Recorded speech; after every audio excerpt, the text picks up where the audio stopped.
สบายดีทุกคนมื้อนี้บรรยากาศดีแฮง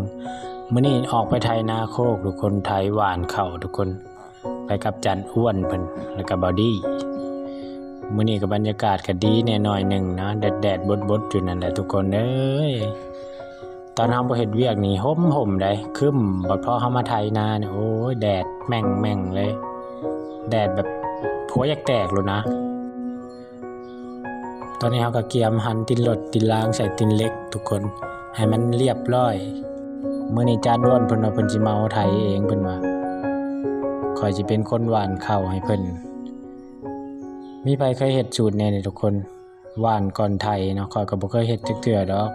เห็นเขาเจ้าเฮ็ดก็เลยมาเฮ็ดลองเบิ่งดูว่ามันสิเป็นแนวใดนะจักข้าวสิใหญ่ไวหรือบ่เนาะเพราะว่าเฮาหว่านก่อนแล้วเฮาไถถมแล้วเฮาจังคาดเอาทุกคนมื้อนี้ก็มา3คนคือเก่ามากับจานอ้วนมากับบอดี้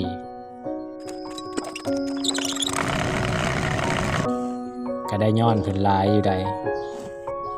ป้าให้เพิ่นเฮ็ดคนเดียวเลยเพิ่นตัวตึงบ้านอุ่มน้ำคลองนี่เสื้อแขนยาวบ่ต้องใส่หมวกก็คุ้มให้ใส่เด้อทุกคนนี่เฮาก็สิหว่านก่อนทุกคนหว่านก่อนสิไถฝนตกก็3เทื่อ4เทื่อแล้วบ้านข่อยน่ะยังบ่มีน้ำอยู่ทุกคนเอ้ยยังแห้งกระแดงอยู่ไถแล้วก็ดินพงกุ่นหว่านไว้ทุกคนเอ้ยบ่มีเวลาหาเฮ็ดแนวอื่นหว่านเขาแล้วก็แล้วปีนี้จักแรงบ่แรงทุกคนให้หน้าก็หัวโลนปานพี่ช่างจานอ้วนเพิ่นจัดการได้จานอ้วนเพิ่นโอ้ไถผู้เดียวเพิ่นเลยข่อยมีหน้าที่หว่านก็หว่านไปเพิ่นสิไถดอกเพิ่นว่าปีนี้เพิ่นหาวน้ำรถจานอ้วนปีที่แล้วแห้งเพิ่นยังบ่ถึงเนาะก็ยังจะขี่แบะนี่ปีนี้โอ้ถือว่าได้ย้อนเพิ่นหลายเติบสิได้จานอ้วนก็ได้บรรยากาศก็โอ้แดดครึมๆเดี๋ยวบดเดี๋ยวแดดจุบัดตอนเฮาเฮ็ดเวียกผัดแดดบัดตอนเฮาอย่าเฮ็ดเวียกเฮาพักผ่อนผัดครึมได้ทุกคนจักมันเป็นจังไดบรรยากาศก็ได้มื้อนี้กะว่าสิเอาให้มันแล้วนะให้นา10ไร่เนาะนาดุดให้บ่ใหญ่ปานใดทุกคนข้อยเป็นคนบ่มักให้นาให้ใหญ่ไถแล้วมันนานแล้วอันนี้นาโคกพ่อเพิ่นดุดไว้ตั้งแต่พุ่น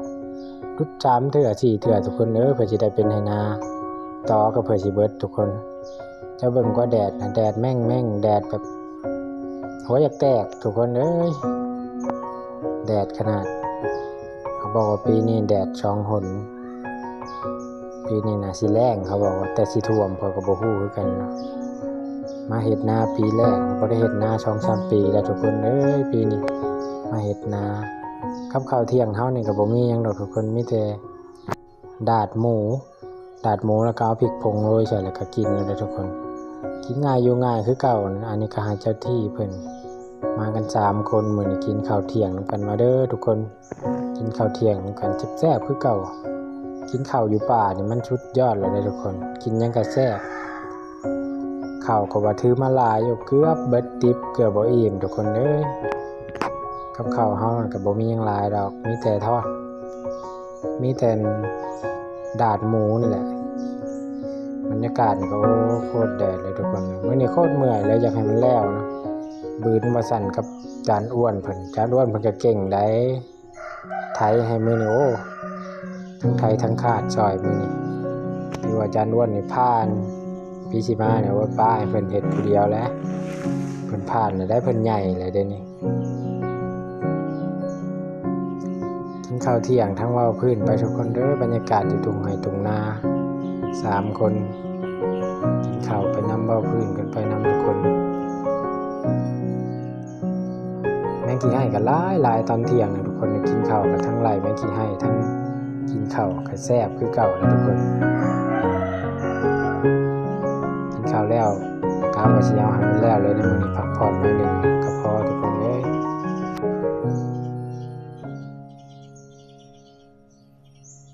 หลังจากนั้นก็หันตินรถเรียบร้อยทุกคนเวลาก็ประมาณ 4 โมงกว่าก็ได้เวลากลับบ้านแล้วทุกคนเตรียมเก็บของขึ้นรถเรียบร้อยก็กลับบ้านเฮาบรรยากาศก็ประมาณ 3-4 โมงปลายขนาด 4 โมงกว่าแล้วทุกคนนี่น่ะแดดก็ยังแห้งๆแดดกล้าขนาด 5-6 โมงแรงพุ่นแหล้วแดดจังสิบ่ตีหรออัดหัวไว้อัดหน้าหัวไว้ทุกคนตอนนี้ก็ได้เวลากลับบ้านแล้วจัดล้วนจัดให้เลยนะปีนี้บ่บายน้ำเพิ่นเลยให้เพิ่นจัดการเองเลยใหญ่เลยให้เพิ่นขับรถขับหยังเองเลยบ่ต้องห่วงจัดล้วนเพิ่นเข้าป่าก็เตรียมโดดอย่างเดียว